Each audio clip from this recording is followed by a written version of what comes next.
আসসালামু আলাইকুম। আমি মোহাম্মদ মাহফুজুর রহমান। আজকে আপনাদের সাথে ইঞ্জিনিয়ারিংয়ের ২টি গোপন টিপস অ্যান্ড ট্রিক্স শেয়ার করব। প্রথমত, আমাদের যখন ঠান্ডা জ্বর বা একটু গা ব্যথা বা একটু মাথা ব্যথা শুরু হয়, তখন আমরা কি করি? নাপা খাই বা প্যারাসিটামল জাতীয় কোনো ওষুধ খাই। এটা খেলে আমাদের অধিকাংশ সময় রোগটা সেরে যায়। ঠিক সেরকমই ইঞ্জিনিয়ারিংয়ের একটা ট্রিক্স বা টিপস আছে।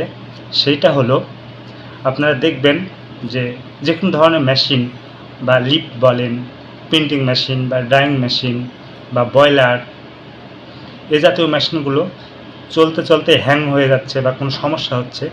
একজন ইঞ্জিনিয়ার প্রথমে যে কী কাজটা করে, প্রথমে যে তার মেন পাওয়ারটা অফ করে দেয়। পাওয়ার অফ করার ৫-১০ মিনিট পর পাওয়ারটা তুলে দেয়, অর্থাৎ পাওয়ারটা রিসেট করে।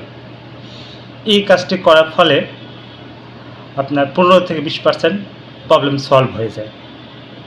এটা হচ্ছে এক নম্বর।